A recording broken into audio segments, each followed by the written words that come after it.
Howdy, everyone. It's Mike here again with Resellers Roundtable. This is kind of an extended show we were doing because last Monday, a couple days ago, we got so caught up into the storage auctions, the whole 9 yards there, that we didn't get time to answer a lot of the questions that a lot of people had. So we wanted to take some time today, actually tonight, to talk about these questions and stuff. And we get to these questions and we'll answer them here as best as we can for sure. Overall, though, let's just get into a quick little thing as we usually do. For me, I've just been keeping busy. I'm happy. Life's good. Things are selling. We got Scott in the house. We start shenanigans, dude. What's been going on, dude? What's up, man? Days ago, but what's been going on in your life today, Scott? I mean, today, just another day on the grind. I'll, hit up a couple local spots. I had people dude call me about some stuff I had to come pick up. Just out here trying on the grind, making money, man. That's what we do all day, every day. Awesome. Yeah. And then we got the freaking band hammer in here. I don't even know if I should ask you what the heck's going on, dude. I'm a little parched because I did a little bit of talking earlier today. Was it scripted, Mike? Did you do that? There were a couple words on the piece of paper, but no. I haven't slept yet. I was up all night working on 2 separate FBA orders. Got them done.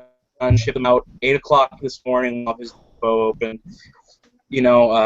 Went out sourcing for a few hours and came back, started my next FBA order, and then I found myself with a couple of hours of spare time, which I normally don't get because I'm usually sleeping. But I still haven't slept. I'm still rolling, rocking and rolling. I found a constructive way, but things I was feeling over the last few weeks. Nothing big, nothing major. Nothing big, nothing major. All right, so cool. If there's some lag or there's some echo, somebody mentioned in the comments so we could see it. They're trying to kind of change the whole Google thing here for a little bit, but let's get these questions because this is really the whole point of the show here tonight was answering questions. We have one here. Let's start with the first one. David Portman, how do you balance long tail and quick flips in your inventory? Do you try and balance or have more of one type? Let's go down the panel here and we'll answer this here. Scott, what's your opinion on that, dude? Freaking long tail, quick flips. First off, do you do long tail? Do you do quick flips? Yeah, it's good to have a mixture of both. Usually the longer tail items are in my inventory are the higher priced items. Stuff that I have $1 in and maybe I could get 40, 50, 60 bucks on. But it's waiting on, the right seller. If you're on Amazon, it's good to have a mix of that. You want to have your expensive items and you want to have your dollar menu. Your dollar menu stuff, your quick flip stuff, that's your bread and butter every day because you're selling those every day. It's constant flow of money. If you just one of those people that, and there's nothing wrong with that, but if you just want to wait on those $100, $300, $400 sales, I mean, yeah, they could come one day you get 5, and then you may not get none for a month. It's good to have a good mix though. So that's mine. I would probably say I have more quick flip items now than I do long tail items, but it's good to have both. And I just focus on one. Yeah, what's your thoughts on that, Mr. Banhammer? You can call me Mike. It's okay. Okay, sorry. I just don't want I just don't want to get in trouble. No, it's okay. We're all good here. We're adults. It's not like anybody controls anybody in this room. So basically, with me, I agree completely with Scott. Like, Mike, how you do the concert T-shirts, and they may not sell right away. That's how I am with my wrestling stuff. I do have stuff that you can flip real quick, and with Amazon, I'm finding it easier now to find the quick flips, and I do have some long tail stuff. I got a ton of books in there that won't move for the life of me, so I don't know. I guess that would be my long tail for Amazon. Yeah, I mean, there's a big, a lot of, here. Do books sell on Amazon? Sure they do, right? But they do take some time to sell, guys. I mean, you got to just understand that. It's just not road to riches with books. You go to Goodwill or if you're at the weigh and pay, or you're at a book sale and you're there 9 hours, 10 hours, 30 hours, that doesn't mean you're going to make a full-time living from doing that. Trust me. If it is, I'd be out there freaking telling you guys how to do it. But there's good money in books for sure once you build an inventory. But you got to remember that a lot of that could be really long tail. So understand that. But in terms of the question here, from David, it was here. I mean, here's my 2 cents on it. I think you need to have a long tail stuff, whether they're books, whether they are toys, whether you're buying brand new toys at Target that you think is going to turn around in 3 months or 6 months, even then going back and maybe looking at vintage toys, even video games. I mean, some video games are long tail. I mean, do you think you're going to be able to sell NES sealed games every day? No, you're not. I mean, even on like a Mario that's ranked like 20,000, it's not. You're not going to sell that sealed NES. You're waiting for that one buyer to come through there. But I'm a big believer in when I'm sending these shipments to Amazon, right? There's different stuff in the box. There's long tail, then there's quick, okay? And sometimes the quick is like, I hate to be 20-30% ROI. I like to at least double my money. But if it gets there and it's like, it's like 80% of my money, right? I can do this. Well, yeah, I'm going to sell it. I'm not going to wait around. I mean, whether it's cereal or bags of chips, I mean, you're just waiting. Especially with the stuff that has expiration dates on it. You want to get that in there and get out. And don't be holding on for Frito-Lays. What do you think, Scott? Do you hold on for Frito-Lays? Hold off for 10 months? No, that's within the next payout. It has to be gone. 10 days tops. My favorite part of doing the Lays for Amazon, though, is the quality control. I got to test those chips and make sure they're still. Okay. And you think about it, Amazon and Bezos, that's how you say his last name? Jeff Bezos. They want your long tail items. Or is it Bezos? Is it Bezos or Bezos? I don't know, dude. All those I just bring me a check every 2 weeks. But they want your long tail items. It's no long term storage fees on one. It's only when you have like 1,000. You know what I'm saying? And he that's the company was built on that basis to have stuff like that. He believes in that philosophy. So they want your one long tail $300 book. You know what I'm saying? They want that in the Amazon catalog. So don't be afraid to send that stuff in. Yeah, I mean, really don't. I mean, there's money in a lot of different things, whether they're books, they're video games, there's action figures, there's electronics, there's apparel, whatever it is. Find out what's right for you, but you don't give up on the long tail game is what I'm going to say to you, right? Invest in that, especially if you're doing the thrift route, you're doing the garage sales. You're going to find a lot of this stuff that is longer tail, and there's nothing wrong with that. You just wait. I mean, puzzles are long tail. Models are long tail. And some of this stuff has got huge profits. Speaking of long tail and stuff like that, I made a video recently that was talking about this return on software, and there were some comments of people who were like, "Oh, dude, I would never sell anything on Amazon worth $200 or more." And I'm not here to bash anybody. I'm not here to say, "Hey, that's your business model is wrong." For me, that's just I find that's just not the case. Why not send in those VCRs that sell for $300-400? You know what I mean? Yeah, there are bad apples out there. They're everywhere. So what are we going to do? Just stop selling? You know what I mean? Yeah. I mean, why won't I send in that VCR or that laser printer and collect my $200-300? You know what I mean? I mean, it's money. Yeah, are there going to be returns? Yes, they are. They happen.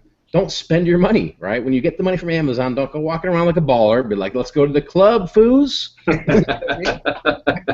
Your style, dude. Let's go. No, right? Understand that the returns happen. That was the point of the video. But let's address that really quick, Scott. I mean, are you afraid to send in $200, $300+ items on Amazon? No, I'm not, because like I said, returns happen. It's part of the business. We deal with it every day.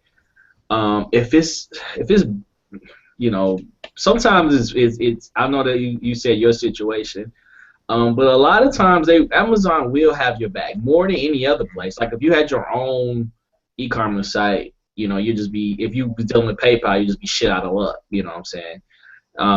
Amazon will work with you a lot of times if you've been frauded, and you just gotta take a chance, man. You're never gonna make money, without taking a chance. You gotta do it. You can't. I guess you could, but sometimes you gotta go out there. Fuck it, just go balls to the wall. Dice, freaking roll dice. Do you just want to play the freaking 10-cent machines, the slots? Or do you Yeah, yeah, that's what it's like. Are you gonna be at the dollar slots all day, or are you gonna step up and go to the $5 slots? You Yeah, got dude. sometimes you got to Or step up your game. or you can just Right. skip the slots altogether and go to the deal or no deal mission. Yeah. Like I do. I go right to the roulette, dude. I don't even look at the black or the red. I just, all right, dude, it's just black 17. Here we go. That's why that's why nobody wants to go to the casino with me, dude, because I'll get depressed quick. I'll be like, oh, there it is. It's gone. You know how to play Pai Mike? You know what? I've never understood that game, to be honest with you, dude. I've tried to get that. It's just, and then this may sound wrong. It's just Chinese to me, dude. I love Pai man. I'll teach you how to play. Don't worry. I see in the chat, Pick a Goose said the majority of returns are not scams. It puzzles me why so many resellers think that. Yeah, I mean, a lot of resellers do think, like, you deal with that on eBay. I deal with that constantly. I buy stuff on eBay, and it's not what it is, and 9 out of 10 people I buy from think I'm trying to scam them. And it's not, it's not scams. It's sometimes these are legitimate returns, you know what I'm saying? And, it's unwanted items. I've had a couple items on Amazon that have been returned that have been, scams. And both those times, Amazon reimbursed me because I was like, look, I sent it in new. Look, this is what I got back. It's not, this ain't right. And they're like, yeah, I agree with you. This seller is bullshit. Here's your money back. So, I mean, I don't think I don't even think like that. I used to think like that. But eBay, I think every time it was a return, it was a scam. But, I'm past that now, dude. It's just, I write it off. I get the money back end of the year anyway on my taxes. It's an issue when it comes up. You're like, oh my gosh! But if you know the game ahead of time, it's just like this is what it is, and don't let that discourage you from anything. Let me address something real quick, guys. There's people out there, right? At the end of the day, here, let me phrase this way, and we're gonna get back into questions. But for people that think that I'm a liar, that I am a thief, that I'm here to scam you, right? Look at all my videos that have been out there, right? I've done more for my channel and hopefully helped a lot of people. And I know I've helped them, man. I get the messages. I sit there and I'm encouraged when I hear people, oh, dude, you made me get into Amazon. You made me get this, right? I can't make everybody happy. I'll just tell you that right now. You don't like me because I smoke. You don't like me because I drink. You don't like me because whatever. It doesn't matter. I'm not going away here, right? This is what I do for a living. I resell, right? I resell, and this is what I like talking about. So, we're not here to start slamming people and this, that, and belittling people, right? And as you can see, this is an open door policy here, right? You can look at the chat. I let anybody come in here, and somebody who I've let in here, right, who's just completely abused me. I've told my story about this, and I'm not going to go into this, but at the end of the day, I have no problems with anybody, right? Am I some freaking dictator, some narcissist, right? With me and my minions? Come on, man. I don't think I'm a short little yellow thing with glasses. Minions goes on the list with Guru now and Transparent. Somebody's asking why did this person get kicked out of the group? Because they spam the group. I'll be honest with you. Dr. Cirrus, who likes to freaking talk shit about me and likes to talk shit about everybody, right? Because the person was spamming the group. How would you like to run a group, right? First off, how many people run groups, okay? When you see somebody over and over who say, hey, and you get these people that come in. There's people that we are helping every day, guys, and trying to give them information to help them. And there's people that come in and say, how do I learn about Amazon? And this particular person likes to come in and say, well, here's my video. This is how you do it. Hey, and you see that over and over and over. That's not value. That's not ROI. They have their own group to do that in. Don't do that in our group. That's what it is. It's kind of funny, too, because other groups are using your videos as training tools now, Mike. That's great. I'm not the first person that's kicked them out of a group because of this, guys. Go look at history, right?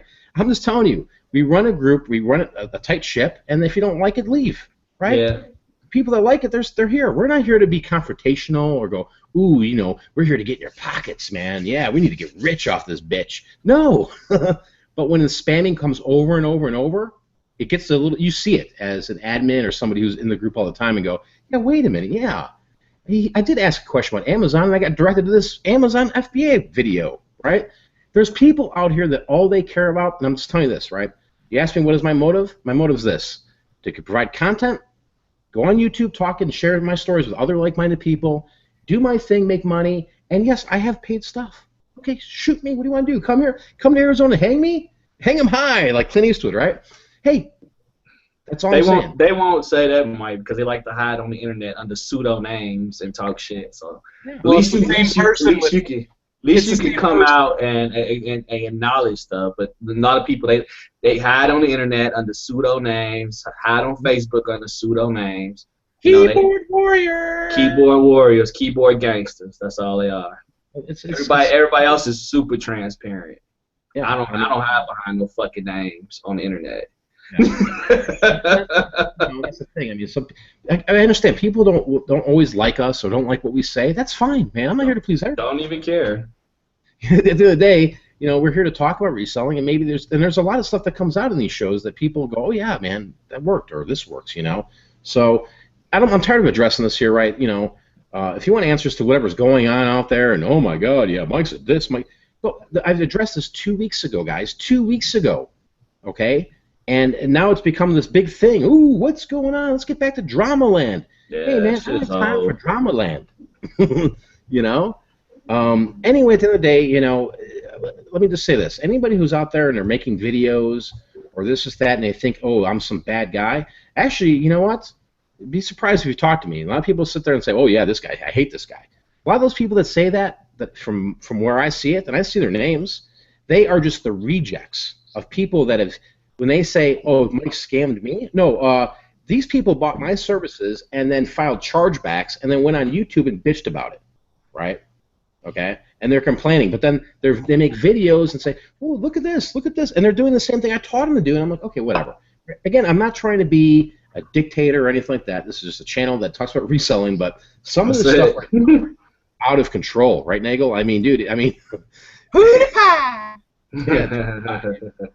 But, anyway, guys, let's get back focused. All right, what's the next question? Yeah, the next question here is from D.D. Long. Sniping. I'm finding that just because an item is misspelled doesn't mean the seller is getting the price wrong. What's the secret? Okay, or maybe a whole show needs to be on this topic. Laugh out loud, she says. Now, here's the thing, right? What you guys need to do is James, who's in the Facebook group, posted an excellent video, I thought, today. Did you guys see it? Yeah. Your Goose? I saw parts of it. You saw parts of it, yeah. He showed a tool that he uses for sniping, and it's Pick Your Goose. You can check him on YouTube. He's not paying me to say this, and then there's no agreement or anything, or some loyalty, or we're going to cut throats, or we're going to cut legs off. It was just a good video, and that's what it boils down to. But he was talking about sniping and using this tool, and I'm not going to say the tool's name. I want you to go watch the video, and it works, But in terms of sniping in general, I think we could talk for another probably 3 hours here about sniping. Yeah.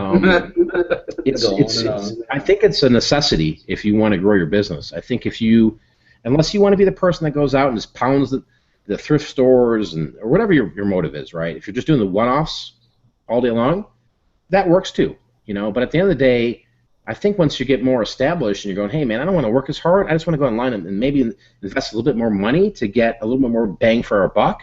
Because tell you what, at the end of the day, if you could turn $24 into $52 every day times whatever amount, wouldn't you do that? For sure. And I mean, the thing is that most people don't realize is with sniping, the whole objective is to get it for lower than, it would normally go for. Mm-hmm. So you're finding a lot of these better deals like auction lots and things, and you can turn around and really get the bang for your buck. I've been doing sniping since I've probably been on eBay selling, and it just makes it a lot easier if you can bundle stuff together. Like I said, you get more bang for your buck. Yeah, I think with Dee Dee's question, she wanted to know, I guess she was figuring that because somebody didn't take the time to spell their titles correctly, that they wouldn't know the price either. So a lot of time they do know the right price, but that's the thing. It's it's going to be very little competition on that item. You know what I'm saying? Because they misspelled it. I mean, it's people those finding misspelling titles has been around as long as eBay's been around. That was probably the first tool to take advantage of eBay that came out.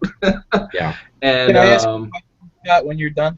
Yeah, but it's like a lot of times they know the price of the item, but it's no, you don't have as much competition on those highly sought after items, like video games. Like he said, it was Nintendo is probably one of the most misspelled words on eBay, you know, but it's a lot of less competition because the average person doesn't take the time to go through any of those programs. But you could still find a lot of good deals using the misspelled app. You got to be real general, you know. You can't type in like you know, Sony receiver and then like it just come up. It has to be a real general word, and then you do your search and then you find it. But the thing is, you just have less competition, not necessarily, you know, a low price. But yeah. Yeah, I mean, I think that at the end of the day, you know, I see people in the comments here, you know, okay, Silver Dude, I found a $175 listing last night that goes for $1,000 plus in the FBA. Yeah, those opportunities are out there, guys. I mean, it's not just with the misspelled, it's not just with auctions. It's buy it now, it's best offer. Right? There are people out there when they have best offers on this stuff. I love that, right? Because it's like, let me just. It's not like I'm offering $2 for that. It's not like I'm cheap. I'm giving them a fair offer, and they'll tell you what. A lot of people are just like, yeah, I'll sell it. And it allows me to make money on that item. And, you know, I think sniping is a tool that any reseller should use for sure. There were people asking, there's apps. Yeah, there's all types of apps. There's all types of services. There's Gixen, Gixen.com. You can check that out.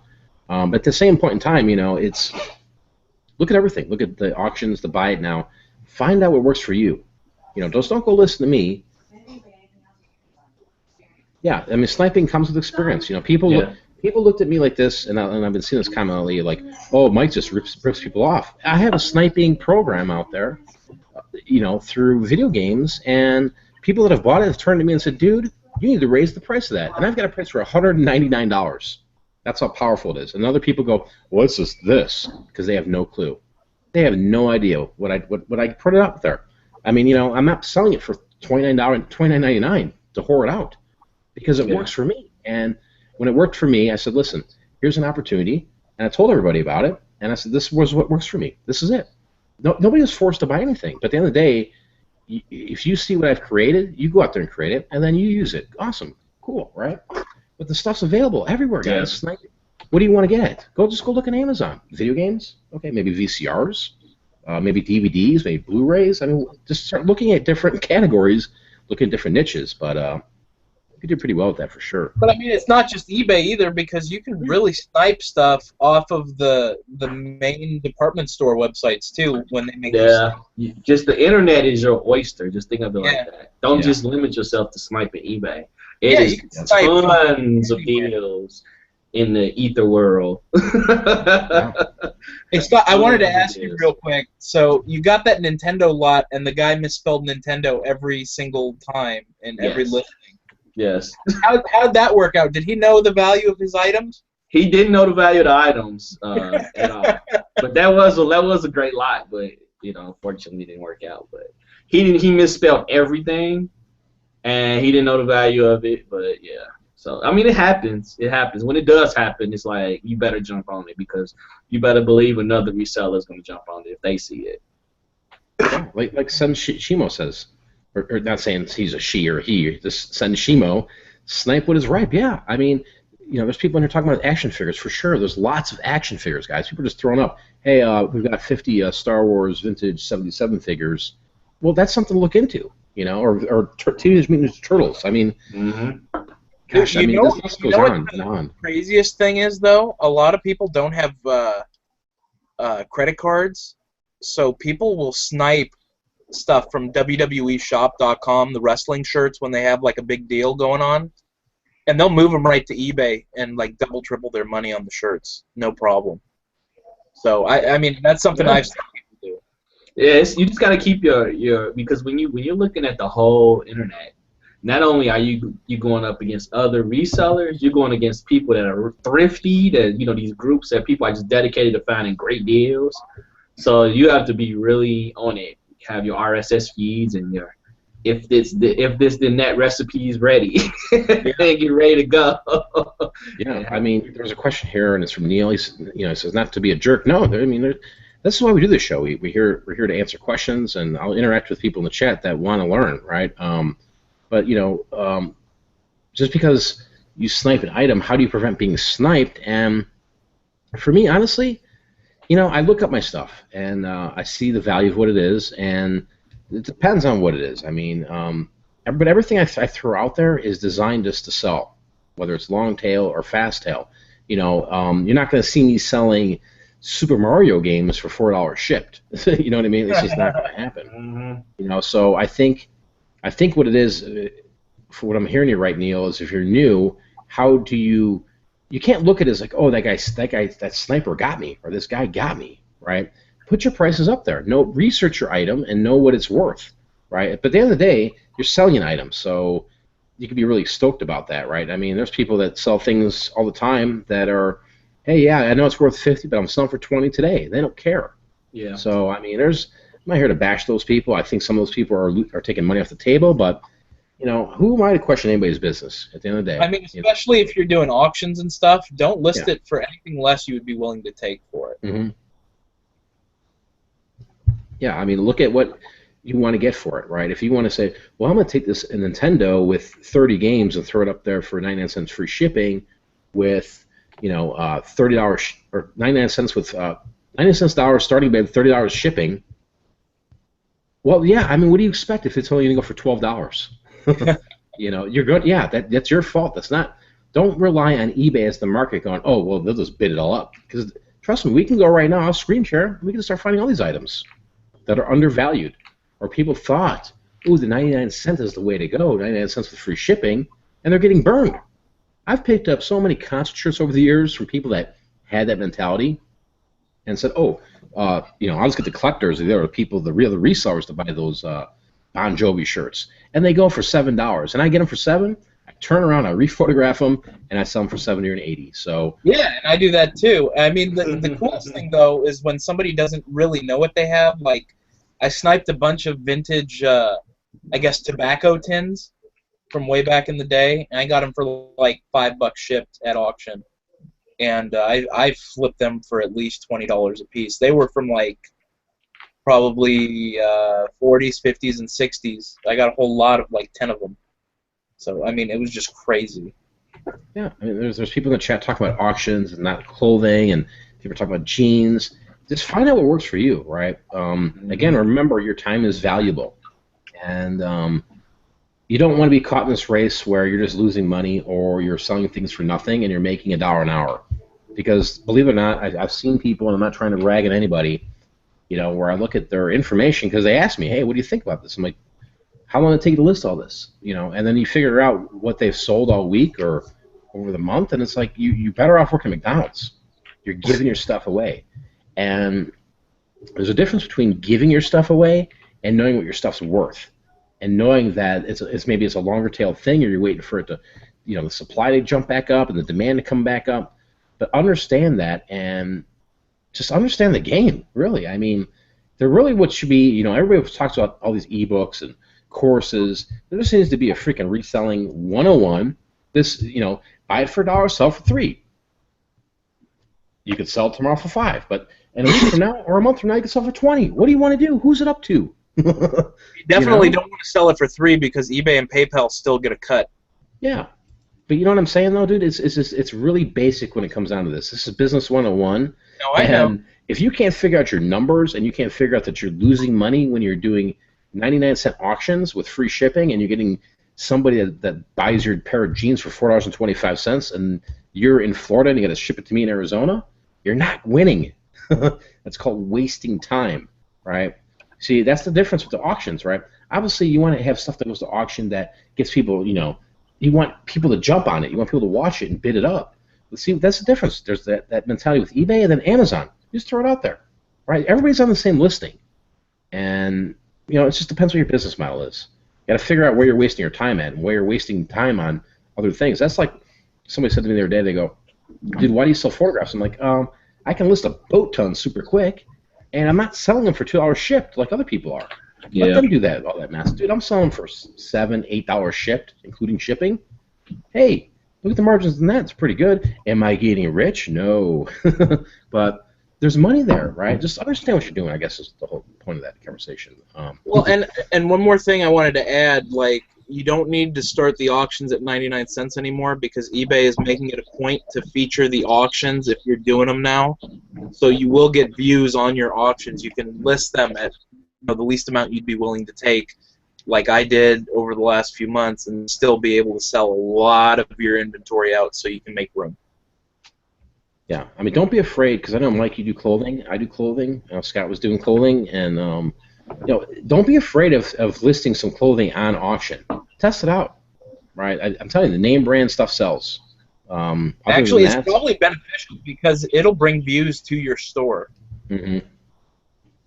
So it's worth it to sacrifice a piece that maybe you're going to get a little bit less for than you would if you held on to it for like 4 or 5 more months.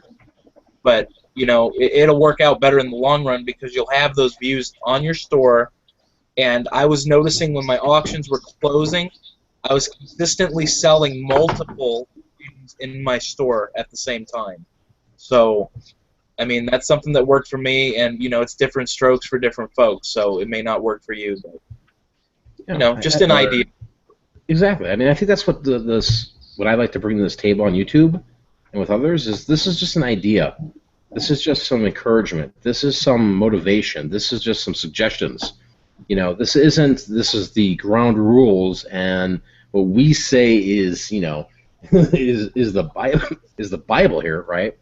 So you just got to try things out yourself and see what works for you. Yeah. Honestly, and obviously take it for what it's worth. Listen to this stuff. If you want to listen to it, I encourage anybody that's out there who's listening to make sure you're doing some work. If not, make sure all your work's done before you watch these shows, and you maybe want to chill out and go in the comments. That's cool, but at the end of the day, man, there's nothing set in stone. I mean, things change all the time for sure. All right, so let's move on to the next question here. It's from Jose. Tips for starting sellers on eBay. What's the best way to handle limitations? Share your experience from the very beginning. Let me address this. When I started eBay in the beginning, under my own personal account, there really was no limitations. I'll be very honest with you guys. There was nothing. I could have listed as many things as I wanted. There was never a limit. It just went on and on and on. There was never that little section where it's like, oh, you've hit your limit. No, nothing. It was the Wild West. And when I bowed out of the game with eBay under my own name, there still wasn't any limitations. They just, I'm not saying they just recently started that, but it's something that they needed to have in place because eBay is getting, scammed too, guys, right? They're a business. Mm-hmm. They're protecting their own assets and their own information, and, they see people that get banned for selling crap and garbage, and they try to open up an account tomorrow, right? So that's why there's limitations, so you can prove to eBay that you're reputable, that you can handle the money, you can ship things out on time. But for me, honestly, guys, I just opened up another eBay store from another wholesaler that actually is on my phone, which is kind of cool because he's like, hey, help me with this. I said, all right, cool. So we list items on this eBay store, and I actually get to hear the cha-chings. I've never heard cha-chings because I never had an eBay account. But I wanted to make sure, with this one new wholesaler that, I was making sure everything is up to par. Now, this one account, the limits are, I believe when it first started, it was 100 items for $5,000. Now, don't quote me on this, right? We hit the 100. After 30 days, he contacted the customer service. They said, okay, no problem, bump you up, right? There was no problems. We uploaded tracking, did the whole 9 yards. I think what it comes down to, and you guys can answer this too, is that just do what your job is, man. Hashtag do your damn job, and when you sell something, make sure you're selling something that is what you are promoting, and make sure you're shipping it out, because I'll tell you right now, as somebody who slams a lot of stuff on eBay, I could go on for another 2 hours about some of these deadbeat sellers out there that like to go. A week will go by without them shipping my thing, and then you contact them. Hey, where's my item? Hey, man, I'm busy. Dude, that's the customer service from people. It's no problem walking outside your damn house and dealing with people that are at Walmart or driving in the car next to you that don't give a shit, man. And they're out there amongst us other reputable sellers. Trust me, they're there. I have to deal with them all damn day buying stuff. And it's like, my God, what did I do wrong? I just gave you money for that item. You're going to cuss me out? I got a video coming out soon about this one guy who just belittled me, and I was like, are you kidding me? I gave you $400, and this is how you're going to treat me? This is ridiculous. Anyway, we went off on a whole other thing here, but encouragement towards of for new sellers, I think it's just do the basics, right? Max out your listings. For sure, show eBay that you can get there, and then on top of that, make sure you're shipping it out right? Make sure your pictures are good, your listings are okay, and then you know what? The other thing I would really, really recommend to you is it's almost called like fishing to your buyers. Contact them after it was delivered and say, hey, how was the sale? I mean, Is the only everything thing cool? is you have to be careful on that now, because now you won't get an automatic 5-star on communication if you contact them after the sale. Really? That's ridiculous. I don't know. I Yeah, mean, I send cards in there all the time. I even send cards in with my Amazon orders, but they're not directed at my store. It's a blanket thing, and if anybody wants to hear about that, I can talk about it later. But anyway, yeah, I mean, just send a little card, a thank you note. Hey, reminder for feedback. Scott, what's your thoughts on this, dude? You're a new seller. How do you climb the ropes, man? Because a lot of people sit there and think, dude, I watch these videos on YouTube, and all I gotta do is go to a thrift store and buy this stuff, and then they get home with 300 things, and they start listing on eBay, and all of a sudden it's like, dude, I can only list 50 things. Well, yeah, I mean, like like when I started my account 4 years ago, I had limits, and it's something that eBay really doesn't talk to you about. They talk to you about the selling limits, but you also have brand limits, category limits, where you can only sell so many, Abercrombie and Fitch shirts a month, or rolling 90 days, or whatever it is. But you know what I'm saying? So they have how many brands, a certain brand you can sell, or they won't tell you what it is, and in your selling limits. And that was something that I had to struggle with because, like I said, I started my account 4 years ago. The only thing I can say is what you need to do is focus on the items that you can flip the fastest, because you never know when you're shut down for the month. You know what I'm saying? Like, I'm not talking about just with the selling limits, but also the brand. Certain brands you just won't be able to list no more for like a month. So I get the most bang for your buck. Invest in a printer and a scale, so you can get your money and you're not paying for shipping out of your pocket. So you can get that money from the shipping, and not have to pay for it out your pocket, because eBay will give you the shipping funds from PayPal. They will hold your money still, but invest in that so you can do your shipping from home instead of having to go to the post office. That's something I didn't do at first. And I learned quickly that that's something I need to get was a scale and start doing it at home. And like I said, you need to focus on the items that you can flip fast and for the most money. You really don't want to get long tail items, when you only can sell 50 items a month and maybe only 2 brand name items of a certain category. So I mean, that's my advice with that. I mean, just from somebody that went through it. What about you, Mike?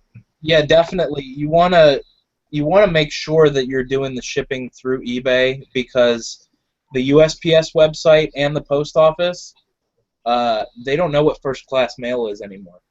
Not it. No, I'm serious. It's not even an option on their website. So you need to be really careful. Do your shipping either through eBay or PayPal directly. You get a discount. It's worth it. I didn't have selling limits when I started. I've been on this new account actually 6 years as of today, I think. I got my anniversary thing on this one account, but like I said, I've been on eBay since 2003. This is my new main account. I dealt with a wholesaler in the motorcycle industry, and he was sending me the pictures. I was listing them, selling the stuff, and then dude wasn't shipping anything out. So I got a couple negatives, and it sent up a red flag with eBay, because I run a tight ship on my store and everything, and I think I got like 2 or 3 negatives and 3 neutrals within the span of 2 weeks because of this dude. And yeah, I took him to court and sued him, and I won. But eBay imposed the selling limits on me, and I'm still trying to conquer them and get them raised. But I mean, as of right now, it's definitely doable what I have. So don't piss eBay off if you're a new eBayer. Follow all the rules, and maybe if you have everything listed, like the 10 items or whatever, and you sell them within like the first week or two, give eBay a call, because they're probably they may be willing to work with you as long as you can show proof of all your shipping on your items and, you know, just looking like a pro from the very start. And, you know, they may just raise your selling limits right there. I mean, that's my best advice. I definitely agree with Scott about the scale and the printer. One of the first things that I tried doing was getting a laser printer. Mine broke, so I got a label printer. I love my label printer. So that would be the only addition to what Scott said about that. Yeah, I know a lot of people ask, like, what do I need? I need, you know, they talk about all these supplies you need. Like you get a scale, you good. Get you a scale. You need a scale at the very least. Dude, I used to use my bathroom scale back in the day, and I would deduct my weight, right? And if people want to go out there and say, well, "Look at Mike," that's what there was. You know how much a digital scale was back in the day, dude? I mean, Amazon first happened. My God, dude, it was pretty expensive. Trust me, I'm on the cheap too. You know, but now it's affordable. You can go on eBay or Amazon and buy yourself a nice $20 scale. You know, I think I'm on like 5th or 6th digital scale in like the last 13 years. Yeah, I remember I joined Stamps.com just to get the free freaking scale. Who didn't do that? What other resellers are out there that never used that opportunity? I'm like, free scale. You know? Yeah, I just, you know, get the essentials and understand at the end of the day, you know, it's your reputation, right? I mean, I'm going to have this video come out pretty soon of just it's going to be like a Scott video. It's going to be shenanigans. It's just going to be like, dude, why am I treated like a piece of crap when I'm giving you money to pay for your bills? I wouldn't treat my customers like that. Dude, trust me, I get customers that are just upright, snooty, right? You know, sir, this shirt smells like Donnie. Well, I don't, then sorry, fucking wash it. Is that my problem? Yeah, I had someone like, I don't like the smell of Gain. Like, the Gain is cheap. That's what this lady messaged me. Was like, I love Gain. I'm sorry. I don't think it's ghetto laundry soap. I mean, I've had people message me, this shirt smells like Tricard Nor. Well, I'm sorry. I mean, wash it. Wash it. Why do you think that you need to buy a used shirt, get it in the mail, and you just throw it on your body and walk around like a pimp? Especially when it's been sitting in a poly mailer for like 4 days in the back of a hot truck. Yeah. That makes no sense. It comes down to self-entitlement. I mean, I am not the Gap. I am not Saks Fifth Avenue, right? When it comes from me, when the product is used and it's vintage, it's used in vintage. Sorry. I mean, shit. If I'm buying clothes from the thrift stores, I'm not going to put them on right there. I'm going to take them home and wash them. Oh, I don't wash any of the clothes, right? But at the end of the day, no, I mean, for me. Well, yeah. It's common sense. Well, like I bought that Pearl Jam shirt from you, Mike. I mean, I wore it. Then I just opened it up and go, ooh, Pearl Jam. Let me just take this shirt off and throw it on. You know, I just threw it in the washer and cleaned it the way I like to clean clothes, and I was good to go. I mean, I didn't have any complaints. I could have cared less if somebody shit on a dude or freaking it smelled like smoke or somebody was just, you know, pulling bongs with it. I don't care. I'm washing it. Cherry Vicky says in the chat, she said a lot of people hate Gain. I don't know. You know what? That's true. I don't know why. I love Gain. Man, I'm a Tide man. I'm sorry. I love the original Sin Gang. I just got hooked on these things called Tide Pod. I guess like 5 minutes. Oh, man. Amazing, man. Oh, dude, Profit Boss is making me laugh here. He uses the scales in the produce section. Hey, you gotta do what you gotta do, right? You need a scale. Go to Walmart late one night and weigh all your packages. Just pretend like it's like some bananas, dude, by the pound.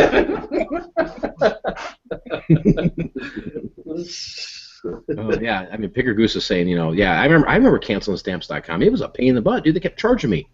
Call them up. Oh yeah, well, we didn't hear that from the last rep. Dude, these companies right now are out of control. Anyway, all right, next question we have here. I want to make sure we get through all these. Save that one for later. Okay, here's a good one from John Barrett. Hope you guys don't mind me using your last name, right? You know, I'm just trying to answer the questions here. But John says, how do you organize to streamline the biz? Example here, paperwork. Do you print out a sheet for every eBay sale and a purchase also? One for shipping. Last year I just used PayPal printouts, a spreadsheet. Is that enough? Also, how to organize shipping materials, etc. Thanks for the many great shows and content. I'm inspired to push on, maybe full-time. especially when I retire in 6 years. Super cool, man. I mean, this is a job, guys, you can do retiring. I mean, for sure. I mean, you can make really good money doing this. In terms of organizing, streamlining the business, I think that's the most important thing. Streamlining your inventory, know where your stuff's at, have it prepackaged. For me, well, let me grab this real quick and I'll show you. So, I've got all these eBay accounts and all these Etsy accounts and stuff like that, and I just print out the slips that people send me. So I've got, this is like today. There's a bunch here, and here it is, right? And then what we do is, I mean, it's hard to kind of show, but I write the numbers of the cost and the fees on these, and then eventually this goes into QuickBooks, right? And we figure out our profit and loss and all this is that on the products, but this is how I keep track of it. I mean, this is old school, man. There's other ways to do it for sure. But for me, this has just worked for me for so many years. Why I don't need to change it. If it changed on me, I wouldn't know honestly what to do. Right? It's going to change on you tonight like YouTube did. What? It's going to change on you tonight like YouTube did. Bam. Yeah. But for me, this is what works: is these little slips, and then they go in particular folders. They go to the accountant, right? And then through the QuickBooks, the whole 9 yards. But it's easier for me to manage these pieces of paper than not having something like this. So, but everything that I sell that it comes out of this house is organized. I know exactly where it's at. If somebody bought something right now, I would know exactly where that's at. I could pull it out and grab it. Same with my shipping supplies. Everything is in order here, right? I don't know if you can see behind me, but I had to move some stuff from my garage, but there's 3 printers there on that shelf. It's right there. And then below that is all of the packing slips and the mailers, stuff like that. And when stuff sells, literally like a robot. I just go out there. Oh, there it is. Pick and pack, right? What do you do, Scott? I mean, is there any organizational tips you can give out, or? Well, yeah, that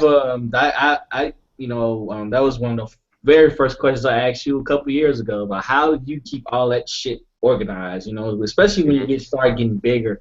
With clothing, it can easily turn your house into a hoard pile if you don't keep it organized in some way. And that's what it was becoming. And then I figured I figured out a system that you use, and I just modified it. Because mine is on a smaller scale.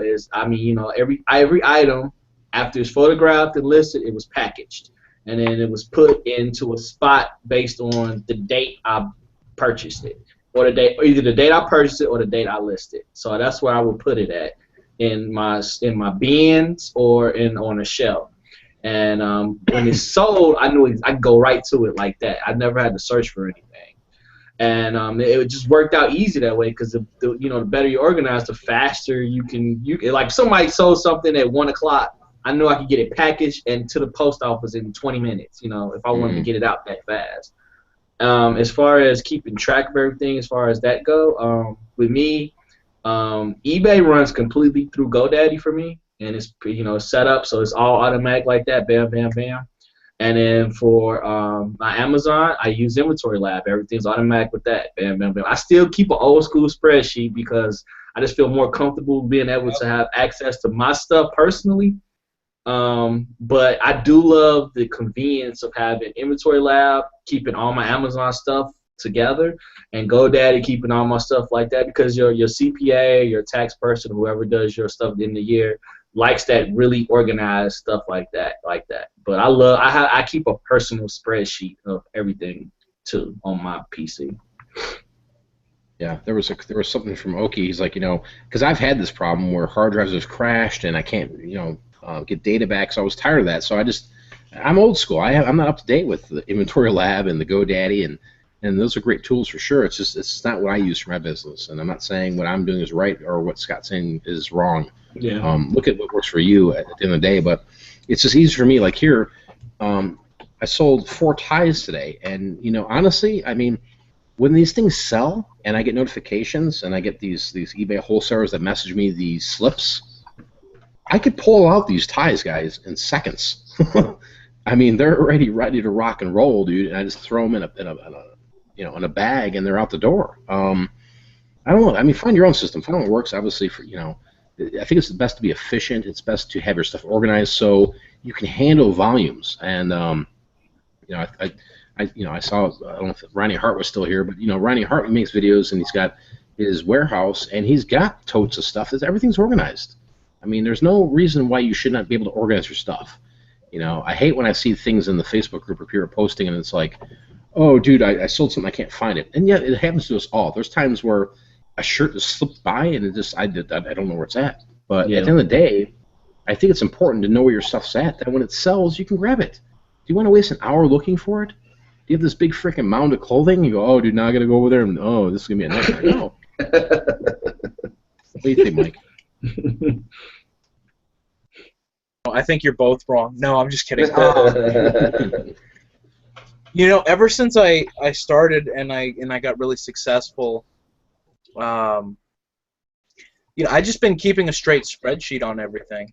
Put it in when I bought it, what I bought it for, if there was any tax or anything. I put the complete price breakdown, when it's sold, what it's sold for, all the fees and everything, and I just double check all my stuff at the end of the month, because with eBay you get the breakdown of all the stuff that sells and your final value fees and everything, just so you can double check. So I keep my paperwork perfect, and then I can always go in PayPal if I need to, for any other transactions or anything, and just add them into the spreadsheet. But I got a storage facility. There wasn't enough room here. The clothes were exploding everywhere, like Mike was saying. I got, the real deal clothing racks, and basically I have everything organized. I have one rack just for T-shirts, and I have the little discs that say what size each one is. So, I have the smalls with the smalls, the mediums, the larges, XLs, and then, double X plus. And then the next one is, I think, just collared shirts. So it's polos and long sleeve and short sleeve camp shirts and dress shirts. And then my last rack is for jackets, jerseys, and I think that's it. It's jackets and jerseys and I think hoodies. And then, anything that's wool or anything, I have organized in a separate tote so no bugs or anything can get to it.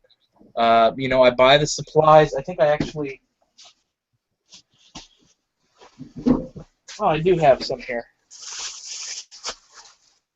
I use the cedar hangers to keep the bugs out of there because, just better safe than sorry. So, I have a bunch of tools, and, it's not just getting the clothing racks and throwing the clothing in there. So, I have a whole system I do. Everything's organized. Yeah, so that's how I'm able to find stuff. I've never not been able to find something that I've sold. Yeah, I think that's important just for whether you're experienced or not, or you're new. Just it's organization is key, man, because you start running around and you're finding deals every damn day. You could be buying 300 items a day, and you can only list 40 or 50 maybe. That stuff's going to accumulate, right? And it's just crazy. But if you start looking at the other options in terms of your business is growing, right? Do I need to go get a storage unit? I don't think you need to, honestly. I started off on YouTube here when people first knew about me. I had a warehouse, and I had a lot of space, this is that, and I did certain things wrong and I did certain things right, and I had storage units that carried inventory, and coming from that scenario to here, closing my doors on this warehouse and kind of this business and coming out here, I do pretty well just stacking stuff in trailers. I know that sounds crazy. It's not hillbilly. These trailers you can get for like $800, dude. You can fit a lot of stuff in there, and it's not for everybody for sure. But maybe we could talk about that another day. But all right, so we got some other questions here, and excuse me. That's from Sure. I'm kind of struggling with the rankings for Amazon. Please take a couple minutes to do a quick overview. Well, let me kind of, I guess I can address that for sure. Obviously, the lower the rank, the faster it sells. Don't be afraid of rankings, okay? But also understand the ranking in terms of if you're looking at groceries and you're seeing it's ranked 300,000, that should tell you that it's not going to sell when you get checked in, but it might. Mm-hmm. Okay. That could take months. I guess it's it's hard for me to really describe it. I think other than there's people that like to put out information, say this is the guidelines, this is what they should be, but it's like some people say, hey, I never buy books that are ranked 1 million, and I buy those and they sell quite frequently. But remember, the rank's just a snapshot in time, and it's one of those things. You look at Polaroid cameras. They're ranked, I think, 60. In the sector there, dude. Those will sell out all the time. I mean, you can't get enough. Same with like video games. You look at a rank of 400 on a vintage Mario NES or N64 game, that's going to sell for you as long as you're the lowest price or your condition is right for that particular buyer. Okay, maybe that buyer is not looking for just the cartridge only. Maybe they're looking for the complete in box. There's all these variables, but that listing is so low at 500 that it means it's moving. and if you had 30 of them over there and you're the lowest price, you'd probably sell them out in a week. Scott, what's your thoughts on ranking? Because we've been around the block talking about Amazon and everything. I mean, there's some people like to live off that and go, well, I'm only going to buy this because that's what these pros say or whatever it is. Well, yeah, the rank is such a weird topic because it's not just the rank; it's the rank within each category you have to look at, right? And then it's the factors within those categories. Then you have the subcategories, which have the different ranks. I think you need to look at the rank. You need to look at the selling data that's provided for you from Camel, and Keeper. Those are the two of the best resources we have out there. And look at what sells, how often it sells. I mean, it might be anything. It might be something ranked. Let's say it's worth 100,000, and Amazon is the seller on it. It might, and let's say that's in, I don't know, kitchen or whatever. That might be a category. Maybe that's something you want to skip on. I don't know. Without doing the research. But you got to look at. I look at rank. I look at the selling data. And then I use my gut, to make my decision about a buy that I'm going to make. It's a lot of factors, but you can't just go off rank alone. If that's your business model, I mean, you'll be missing out on a lot of good buys because a rank is deceiving. It might be something ranked 300,000 out there that's a killer buy, and the only reason it's ranked that high because there's no FBA sellers on it. You never know. Sometimes you got to take a chance on stuff like that. Look at the data. Look at the rank, look at the category, and trust your feelings, your guts about some items, and go with it.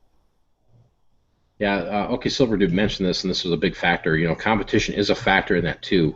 When you're looking at these ranks, if you're seeing, something that's got 80 FBA sellers on it new, I guess depends on what you pay for it, right?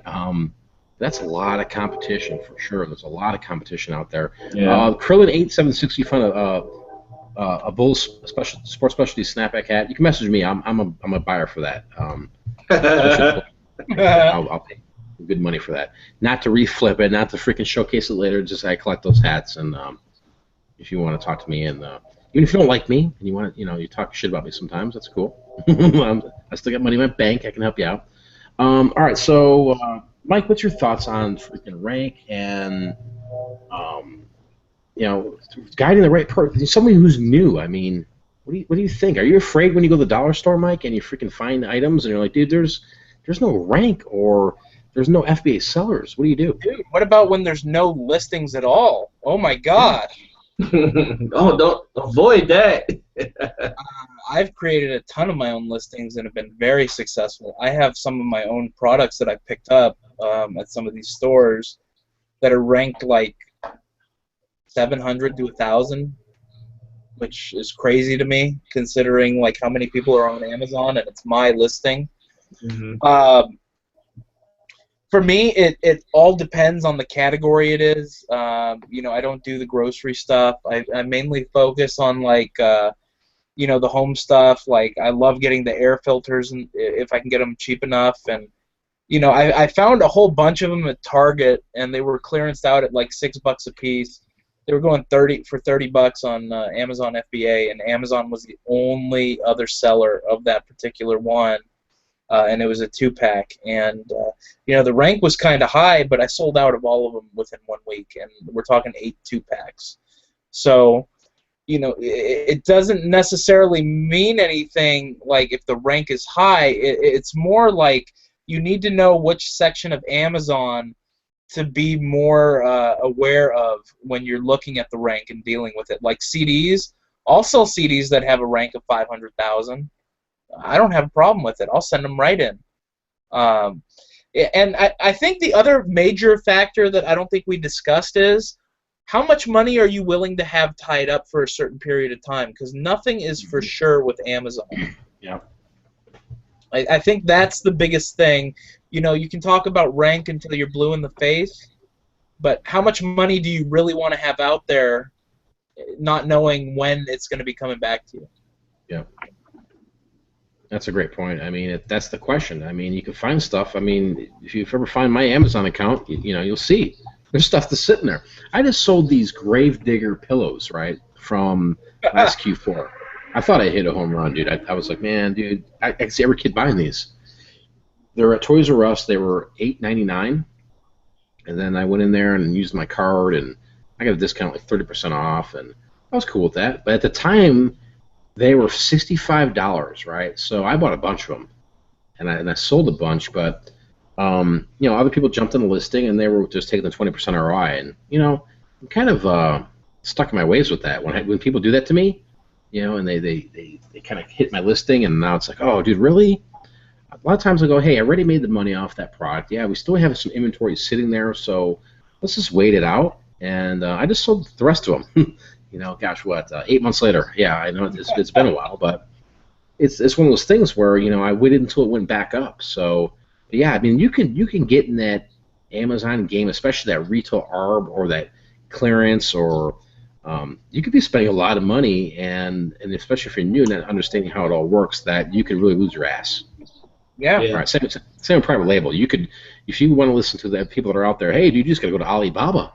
Just go to Alibaba, dude. Oh, dude, it's like the freaking Wild West, dude. Come on. And I mean, you want to go broke? I don't know.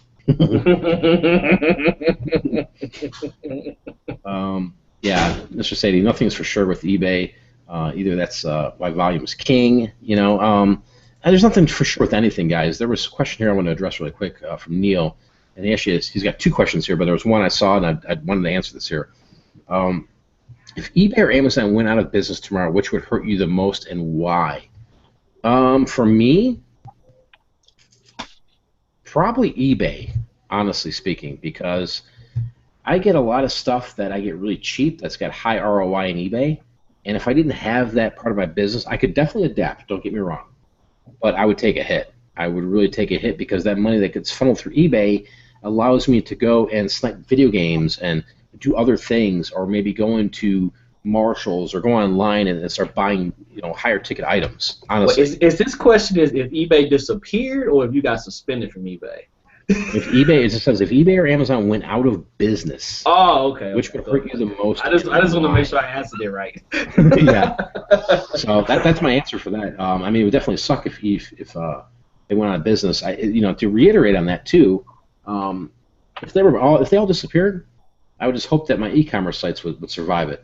If they didn't, I think I have enough stuff here that I can flip locally for a little bit, but I'd have to change up my game, and I'd have to say, hey, man, the online's tanked, so I'm just gonna go buy kitchen tables. I'm gonna buy stuff people need. I'm gonna buy AC units, because what else am I gonna freaking do? If nobody's buying my brand new T-shirts that I designed and e-commerce is dead, I mean, I don't want to go work at Taco Bell. You know what I mean? I don't want to go to freaking, work at Cracker Barrel. Hey, but it's always going to be a reselling game, man. It's always going to be a flea market. It's always going to be the local hustle, even without the internet. You got people that's been doing this for their whole life, and they don't even know what the internet is. Sure. So I would just get really back to that and work that game out here. I'd probably be buying guns. I'd be working guns. I'd be buying freaking local stuff and guns and metal detectors. That's how I'd survive out here. I'd be buying precious metals like silver and gold. Silver too, yeah. But I got a plan though. I mean, if it just bottomed out tomorrow, like it's September 23rd, like people are saying it's the end. Oh my God, September 23rd, everybody's free. Oh, it's over. Hey, I've got other things I can use. You know, I got silver I can mess with, and somebody needs a freaking in the box Mario game, dude, sealed. I guarantee I get a loaf of bread for that. Somebody always need a lawnmower, a snowblower, a refrigerator, a washer, a dryer, an oven. Hey, does it necessarily mean that Craigslist would be closed too? I mean, hey, like in old school, cut them pieces of paper up, put them on the wall at the key market, at the grocery store. And put your number on it so people can take the number. Cannabis. Hey, whatever you got to do to survive, I guess that's what it comes down to. But you know, what I was saying is the essentials, and I think that's where those essentials sell now, guys. I mean, I live in an area here. They still sell now. Yeah. I live in a trailer here with no AC or anything like that, but it's a pretty house. But at the same point in time, I mean, out here people are looking. I sell freaking bed frames, just metal bed frames, nothing special to them. $40 out here all day long. All day long. I sell freaking microwaves. I sell AC units. I sell bread makers. Yep. You know, hustle. Always. What do you think, Mike? I don't know. After that, I like the fact that I know how much I'm getting from Amazon and I know exactly when I'm getting paid. But the only problem is, I like the fact that with eBay, at any time, I can spend my money that I have in my account.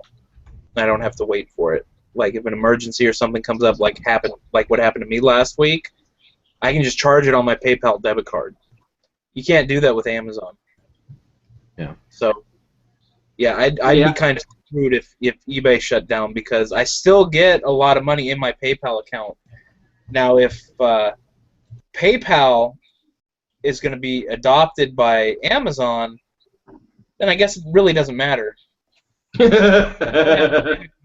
I have to laugh at this, dude. Chad says he'd just sell himself. I mean, hey, you got to do what you got to do, man. If you got a family or whatever, right? And, I mean, you just, what are you going to do?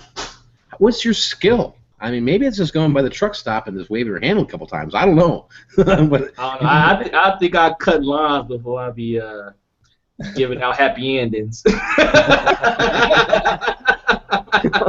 Don't you know the rules of the road, Scott? I'd be like, I cut lawns and shovel snow before I do that. You're not going to work those Walmart drivers, dude? Because those Walmart's still going to be a business. I can't do that. You mean the Alibaba drivers? Definitely can't do that. I think, but me, I think I'm agree with eBay. If eBay disappeared, it would take a big chunk out of what I do. Yeah. You know, buying and selling. I mean, we bitch and complain about eBay, but eBay, you can make money on eBay. We all make money on eBay. We all make money on eBay, either buying or selling off eBay. And if it just disappeared tomorrow, it'd be like, damn, you know. I mean, because you know, eBay created this global market. You know, before eBay, it was just a local game, just the local toy shows, the local flea markets, the local, you know, car shows. That's all you had to depend on. But now the whole world. I mean, it'll be adjustment, but you know, like I said, if you really own your game, you have to adjust to it. Yep. I'm sorry. These some of the people. I mean, there's some talent in the freaking chat tonight. I mean, it's a lot different than Monday's show for sure. No, I'm not. It can't civil. But some of the comments here, I just gotta say this from Okie Silver, just when she talked about it. He says he could switch hands and gain a stroke. Oh, it's ridiculous. All right. Yeah, I mean, you know, then I want to go to this one here from Brian Miller. You know, and Brian says, hey, I've been hearing that the market's going to crash for like 30 years now. It gets bad, then it recovers, and it prospers, and it crashes. And again, yeah, it's just a cycle. It just repeats itself, right? You know, there's always going to be rich people. There's always going to be poor people. You know, the middle class is moving downward, and there's nothing we can do about it, right? Yeah, but I still think as you know, for the 100 people that are in the chat here tonight, is that what we like about doing this is that we can build our own unlimited income, right? Mm-hmm. How bad do you want it? How bad do you want to work for it? You want 50 grand? What do you want, 100 grand? Maybe you're stuck at 90,000. You're like, hey, I can't get it to 100K. Dude, you're in a good spot at 90K because the average freaking salary out here is like 27,000. Before taxes. Before taxes. Is NASCAR still going to be around? I think there will be. I mean, I'm not a big NASCAR guy, but I know that some of the people like that. No, what I mean is, I went to an event at the Las Vegas Motor Speedway, and there's an ungodly amount of cars, and it's like $5 of water. And if you bring like cases of water with you in there, you don't need to worry about reselling anything ever again, because you'd be making like $3 a pop, and you bring a big SUV in there, you'll be good for a while. Oh God, yeah, dude. Just go look up. Just look up Ice House America and go look at that opportunity there if you've got cash, and see what kind of Mike was referring to, because you can make, I mean, just simple with water and ice, there's big money in that in certain areas. All right, so I answered that from Neil. All right, here's another one from Neil real quick, because then we got two more.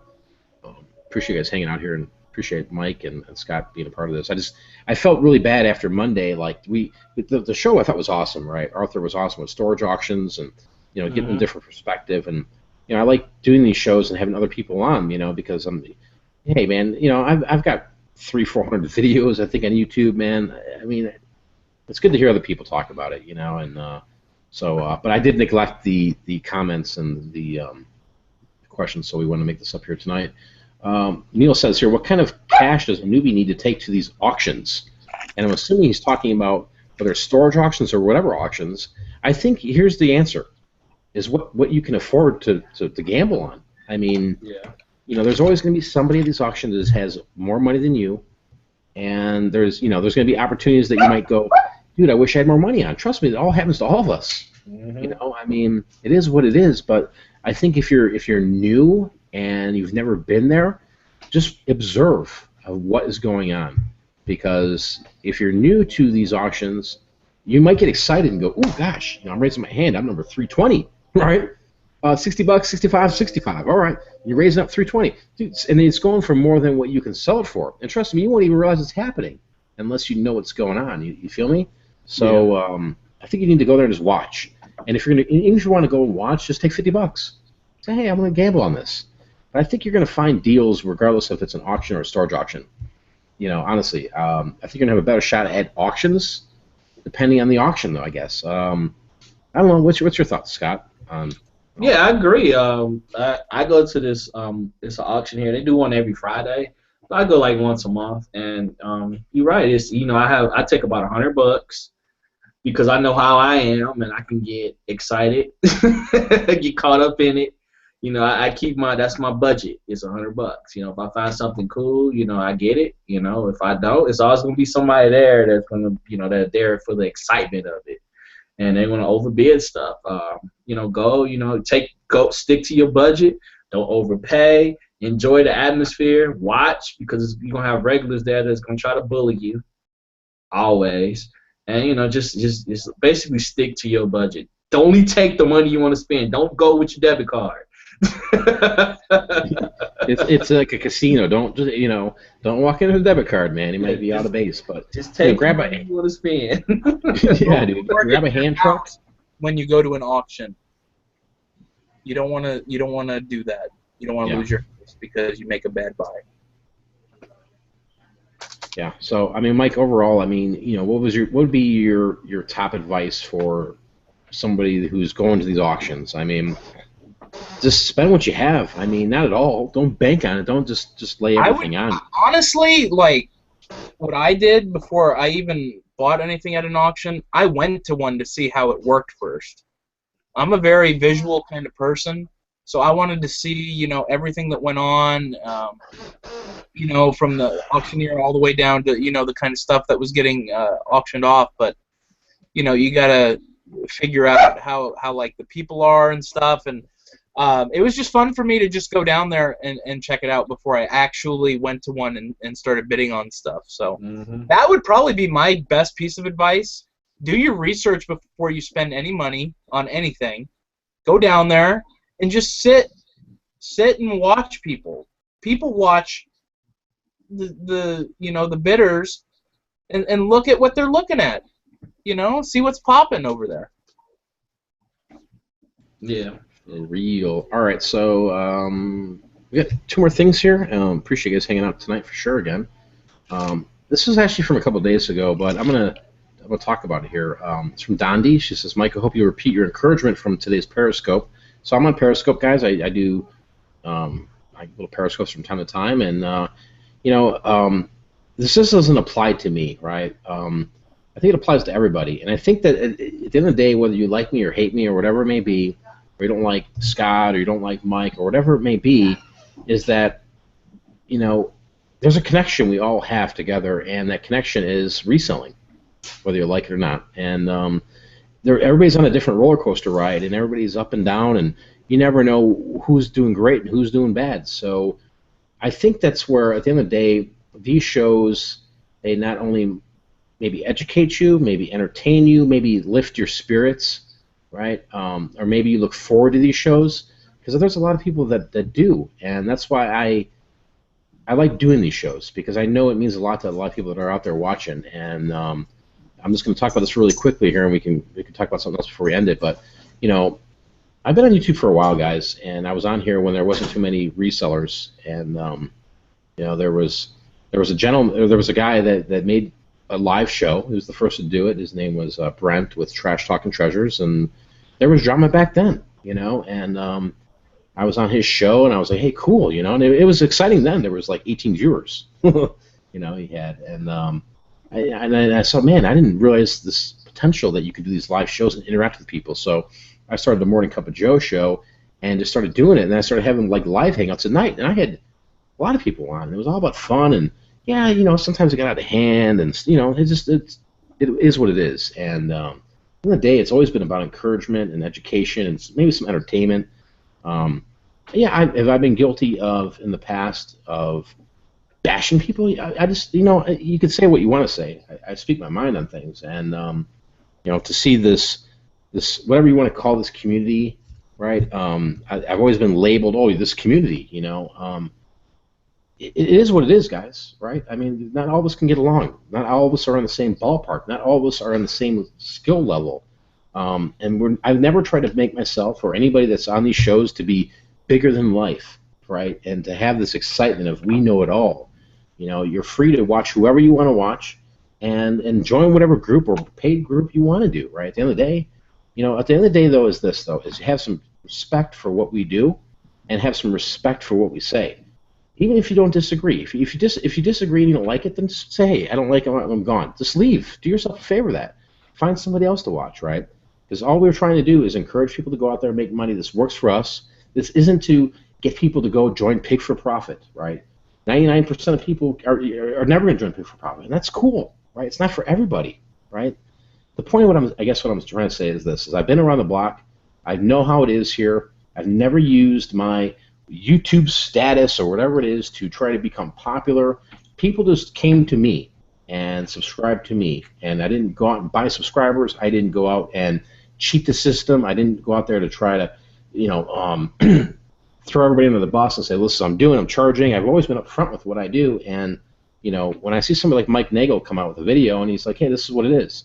There's a lot of stuff behind the scenes that you guys don't know about that we don't go out and that air about it. Why? What's the point, right? With all this drama, what's going on with these guys? Or, I'm going to sit here and pet my cat because, I just got hurt. They screwed me.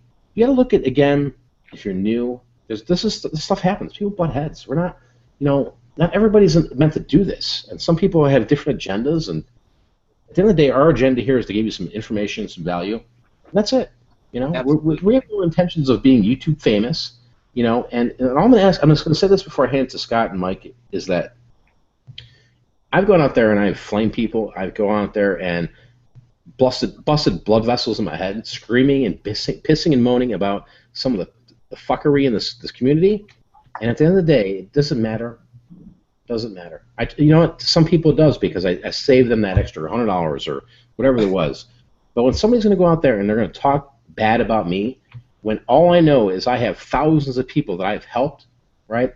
And at the end of the day, to have people just keep consistently do this, not just the once. If this was just somebody that I pissed off and this was the first rodeo, no, this person over time, over history, has done this to a lot of people. And I can raise my hand twice and say this, right? And there's other people out there that have reselling groups, some groups that maybe even he founded that were actually taken down, and he got kicked out of it twice. So I'm done with that. You know, at the end of the day, we're here to make friends. We're here to just do what we do. We're going to get hate along the way. We're going to get hate in the chat. This is what it is, guys. So just want to kind of end it with that. It looked like I was the one who was taking the brunt of it tonight. Holy shit. Yeah. And you know what? I mean, some people don't like to hear what the truth is, and some people, you know, will just assume things. But, you know, I have my vote of confidence is with Mike Nagel and the video he put out today. That's the truth. What else is there to say? I mean, you want to sit around and piss around for another month or two talking about this? You know, that's why I addressed it once, and that's where it's at.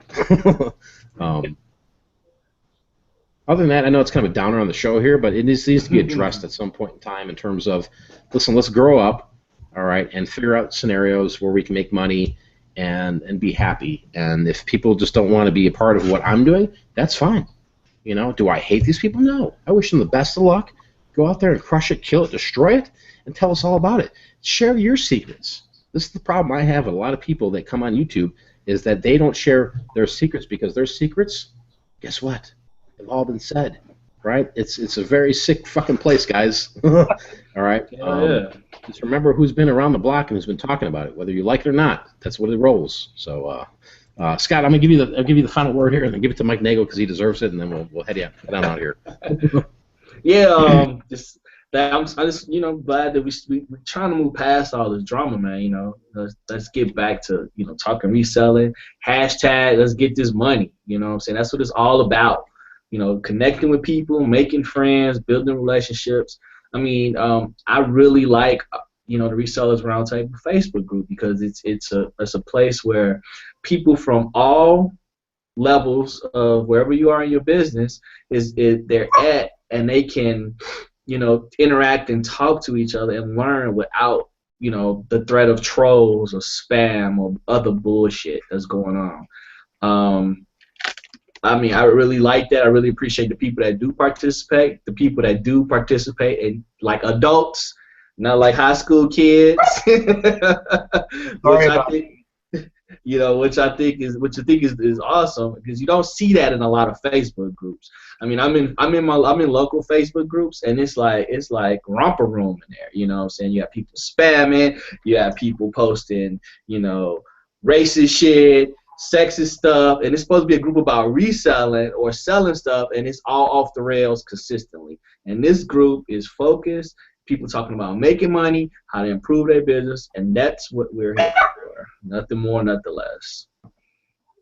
Yeah, and there's no agenda here. I mean, we all have experiences here, and that's what's so awesome about the show, is that we share these. You know, nobody's here come out and said, "Hey, dude, I just know it all." I mean, unless Mike Nagel knows it all, which he probably does. I don't. I don't know shit. I don't know it all. So much stuff to learn. There's not enough time in your lifetime to learn everything that it's not, dude. And people that say they don't like to learn stuff. I mean, like, fuck, dude. Last night, me and Mike was talking to Tyler, man. This dude was just schooling us on stuff. You know what I'm saying? We were schooling him right back too on stuff. But that's what you get from the community. You get to bounce ideas off of like-minded people without the filter of BS. You know what I'm saying? You know, you get to talk shop with people, and in a casual conversation, you pick up so much stuff. You know, bouncing ideas off each other, and that's the main purpose of the group. Not for people to spam me with their YouTube channels. Not for people to, you know, post that they don't like this or like that. But like, hey, you know, what do you think about this, or, you know, this or that or this or this with my business? That's what the group is about, and that's why I like it.